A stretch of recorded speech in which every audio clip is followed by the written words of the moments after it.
Bollywood silver screen presenting freedom land. कहानी की शुरुआत में हमें ब्रेंडा को दिखाया जाता है जो एक हाउसिंग प्रोजेक्ट के एरिया से गुजर रही होती है जहां ज़्यादातर लोग अफ्रीकन अमेरिकन रहते हैं। वो गुमसुम परेशान हाल वहां से चली जा रही है। तभी सामने से कुछ लोग आते हैं जो एक मिसिंग चाइल्ड के लिए प्रोटेस्ट कर रहे होते हैं। उसी प्रोटेस्ट में एक औरत को दिखाया जाता है जो बहुत गौर से गाड़ी में बैठे डिटेक्टिव लोरेंजो को देखकर गुजर जाती है। ब्रेंडा भी इन सब में अनजान चलते चलते हॉस्पिटल पहुंच जाती है जहां में ब्रेंडा के हाथ दिखाए जाते हैं जो खून से भरे हुए हैं। वहीं डिटेक्टिव लोरेंजो को दिखाया जाता है जो उसी हाउसिंग प्रोजेक्ट में जाते हुए कुछ लोगों से इन्वेस्टिगेशन करते हैं। दरअसल लोरेंजो बहुत ही फेमस डिटेक्टिव है और वो खुद भी एक अफ्रीकन अमेरिकन है। वहां से इन्वेस्टिगेट करने के बाद वो हॉस्पिटल पहुंचता है जहां दो पुलिस ऑफिसर्स पहले से ब्रेंडा से इन्वेस्टिगेशन कर रहे होते हैं और लोरेंजो अब वहां लीड करते हुए खुद ब्रेंडा से बातचीत करता है। वो उसे कंफर्टेबल फील करवाता है और उसे यकीन दिलाता है कि ब्रेंडा ने जिस आदमी का डिस्क्रिप्शन बताया है उसे ढूंढा जा रहा है और अब वो ब्रेंडा से उसे उसकी सारी स्टोरी दोबारा सुनाने को कहता है। ब्रेंडा उसे बताती है कि मैं हाउसिंग प्रोजेक्ट से वापस कैनन अपने घर जा रही थी। जैसे मैं अपनी कार पर बैठी तभी पेड़ के पीछे से एक आदमी आया और उसने मुझे घसीट कर कार से निकाल कर नुकीले पत्थरों के ऊपर फेंक दिया जिस वजह से मेरे हाथ जख्मी हो गए। लोरेंजो पूछता है कि तुम उस एरिया में क्या करने के लिए गई थी। वो बताती है कि मैं 5 साल से सोबर हूँ और वो लोरेंजो को यकीन दिलाती है कि वो वहाँ ड्रग्स लेने नहीं गई थी बल्कि वहाँ पर रेनबो क्लब है जो कि चिल्ड्रन सेंटर की बिल्डिंग है। वो वहाँ पर अपने चश्मे यानी कि ग्लासेस भूल गई थी इसीलिए वापस वहाँ उसे जाना पड़ा। इतने में लोरेंजो एक और डिटेक्टिव को कॉल करता है जो कि ब्रेंडा का ही भाई है। ब्रेंडा अपनी स्टोरी कंटिन्यू करते हुए हिचकिचाती है, हेजिटेट भी करती है जिससे लोरेंजो को लगता है कि शायद वो उसके साथ अनकंफर्टेबल है। इसीलिए वो उससे पूछता है कि अगर वो फीमेल डिटेक्टिव के साथ कंफर्टेबल है तो वो उसे कॉल कर सकता है, पर ब्रेंडा अपने जख्मी हाथ से अपने आप को मारने लगती है। लोरेंजो उसे यकीन दिलाता है कि वो हाउसिंग प्रोजेक्ट में रहने वाले हर एक इंसान को जानता है और अगर उसे पता है कि उसके साथ ये सब किसने किया तो वो उस इंसान को फौरन अरेस्ट कर लेगा। पर ब्रेंडा रोने लगती है और उसे बताती है कि गाड़ी में मेरा 4 साल का बेटा भी था जिसे वो चोर अपने साथ गाड़ी में ही ले गया। ये सुनकर लोरेंजो परेशान हो जाता है और ब्रेंडा से फौरन उसके बेटे की डिटेल्स लेना शुरू करता है। वो पूरी पुलिस यूनिट को होशियार रहने के लिए कहता है। ब्रेंडा से उसके बेटे की शर्ट का कलर, उसकी उम्र, सब कुछ पूछता है। लोरेंजो अब गुस्से में आ जाता है और ब्रेंडा को प्रेशराइज करते हुए पूछता है कि वो अपने बीमार बेटे को लेकर इतनी रात को ग्लासेस लेने क्यों गई थी। जवाब देते हुए ब्रेंडा बताती है क्योंकि वो बेबी सिटर अफोर्ड नहीं कर सकती। अब वहाँ वो डिटेक्टिव भी पहुंच जाता है जिसे लोरेंजो ने कॉल किया था जो ब्रेंडा का भाई है। वो बहुत बड़े स्केल पर उस हाउसिंग प्रोजेक्ट के घर घर को सर्च करने का ऑर्डर देता है जिसके बारे में सुनकर वहां के रहने वाले अफ्रीकन अमेरिकन लोग काफी गुस्से में आ जाते हैं। ब्रेंडा भी काफी परेशान और डिप्रेस होती है और लगातार रो रही होती है। कुछ देर बाद लोरेंजो ब्रेंडा को उसे उसके घर छोड़ने जाता है और उसे कहता है कि तुम चिंता मत करो, तुम्हारा बेटा मिल जाएगा। कुछ ही देर बाद तुम्हारे पास एक स्केच आर्टिस्ट आएगा, तुम उसे उस चोर का सही सही हुलिया बताना जो तुम्हारी गाड़ी और तुम्हारे बेटे को ले गया है। वो स्केच आर्टिस्ट उसका चेहरा बना देगा। इसके बाद आसानी से हम उसे ढूंढ लेंगे। इसके बाद लोरेंजो 2 औरतों से सवाल करता है जो कार में बैठी होती है। उनमें से एक औरत वही है जिसे उसने मिसिंग चाइल्ड के प्रोटेस्ट में देखा था।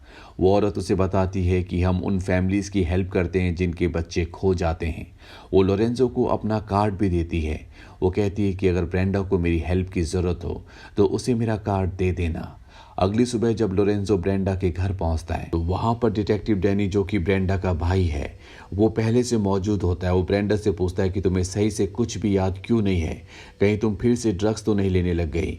ये सुनकर ब्रेंडा फिर से अपने हाथ को दीवार पर मारने लगती है जिसे देखकर ऐसा लगता है जैसे ब्रेंडा की दिमागी हालत ठीक नहीं है। डैनियो से ये कहता हुआ वहां से चला जाता है कि तुम एक बच्चा भी सही से पाल नहीं सकी।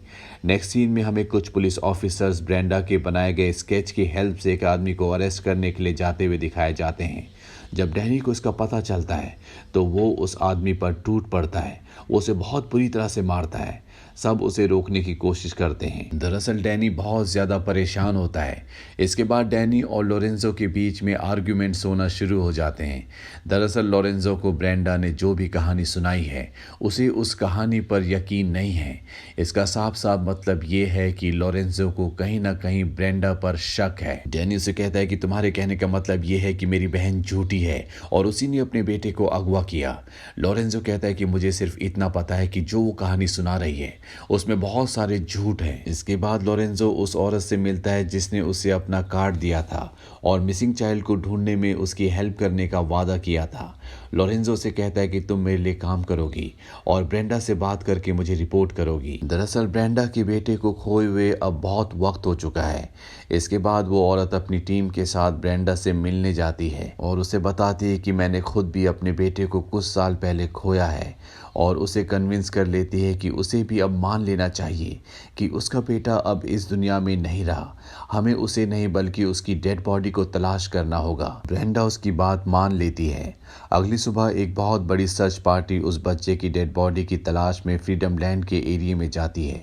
काफ़ी देर तक सर्च करने के बाद, पार्क का कोना कोना छान मारने के बाद भी बच्चे का कोई सुराग नहीं मिलता। अब वो औरत भी थक कर बैठ जाती है और ब्रेंडा को अपने बेटे के गुम होने की स्टोरी सुनाती है। वो उसके साथ अपनी फीलिंग्स को शेयर करती है। वो उसे बताती है कि आज भी मुझे एहसास होता है जिसने भी मेरे बेटे को अगवा करके मारा होगा उसने उसे शायद किसी कम खोदी हुई कब्र में दफना दिया होगा जहां जानवर भी खोद कर उसे निकाल सकते हो। दरअसल वो औरत ब्रेंडा को ये सब कुछ इसलिए कह रही होती है ताकि वो उसे इमोशनल कर सके, क्योंकि ब्रेंडा ने जो कहानी सुनाई थी वो कहानी लगभग पूरी तरह से झूठी थी। किसी को भी उसकी बातों पर विश्वास नहीं था, खास तौर पर इंस्पेक्टर लोरेंजो को। जिस आदमी का स्केच उसने बनवाया था वो भी पूरी तरह से निर्दोष था और ये औरत उसे कहानी इसलिए सुना रही होती है ताकि वो उसे इमोशनल कर सके और उसके अंदर जो भी राज है वो उसे बता दे। और सच में होता भी ऐसा ही है। ब्रेंडा उसकी बातों से टूट जाती है और वो उसे कहती है कि तुम मेरे बेटे को गलत पार्क में ढूंढ रहे हो। इसके बाद वो उन्हें अपने साथ एक दूसरी जगह ले जाती है जहाँ पर उसके बेटे की कब्र होती है। उसकी कब्र के ऊपर बहुत भारी भारी पत्थर होते हैं जिन्हें देखकर लोरेंजो समझ जाता है कि इस काम में उसकी मदद किसी न किसी और ने ज़रूर की है। इसीलिए वो ब्रेंडा को एक बार फिर से इन्वेस्टिगेशन रूम में ले जाता है और उसे सब कुछ सच बताने के लिए कहता है और अब ब्रेंडा भी सब कुछ सच बता देती है। वो बताती है कि मैं रेनबो क्लब में काम करती थी जहाँ पर बिली नाम के एक आदमी से मेरा अफेयर हो गया। जब भी मैं रात को उससे मिलने जाती तो अपने बेटे को कप सिरप पिला देती जिसे पीने के बाद उसे नींद आ जाती थी। पर धीरे धीरे कप सिरप का असर कम होना शुरू हो गया। वो पीने के बाद भी उसे नींद नहीं आती थी और एक रात को मुझे बहुत ज़रूरी बिली से मिलने जाना था क्योंकि वो मुझसे रिश्ता तोड़ रहा था। मेरा बेटा उस रात को मुझे जाने से रोक रहा था पर मुझे जाना ज़रूरी था, इसीलिए मेरे बेटे ने सोने के लिए कप सिरप की पूरी बॉटल पी ली जिससे उसकी मृत्यु हो गई। बिली वो इंसान है जिसने मेरे बेटे को दफनाने में मेरी मदद की थी। बिली को अरेस्ट करने जब हाउसिंग प्रोजेक्ट पुलिस जाती है तो वहाँ बहुत ज़्यादा लोग जमा हो जाते हैं और प्रोटेस्ट करना शुरू कर देते हैं जो कि एक राइट में बदल जाता है। दरअसल पुलिस की वजह से यहाँ के लोगों को बहुत ज़्यादा परेशानी हुई होती है, इसीलिए वो प्रोटेस्ट कर रहे होते हैं। बिली को पुलिस पकड़ लेती है, साथ ही ब्रेंडा को भी। ब्रेंडा जब जेल में होती है तो लोरेंजो उससे मिलने के लिए जाता है। वो उससे कहता है कि मैं तुमसे जेल में मिलने आता रहूंगा क्योंकि वो जानता है कि ब्रेंडा ने लापरवाही की है लेकिन उसने अपने बेटे को नहीं मारा। ब्रेंडा उससे कहती है कि काश मेरे पास भी तुम्हारे जैसा दिल होता। ब्रेंडा की ये कहानी हमें सिखाती है कि लापरवाही कभी कभी जिंदगी का ऐसा जख्म बन जाती है जो कभी भर नहीं सकता। उसमें सिर्फ एक ही चीज रह जाता है और वो होता है पश्चाताप। तो ये थी पूरी कहानी फिल्म फ्रीडम लैंड की। ये फिल्म ईयर 2006 में रिलीज हुई थी। IMDb पर इसकी रेटिंग है 5.1। उम्मीद करते हैं कि आपको ये कहानी पसंद आई होगी।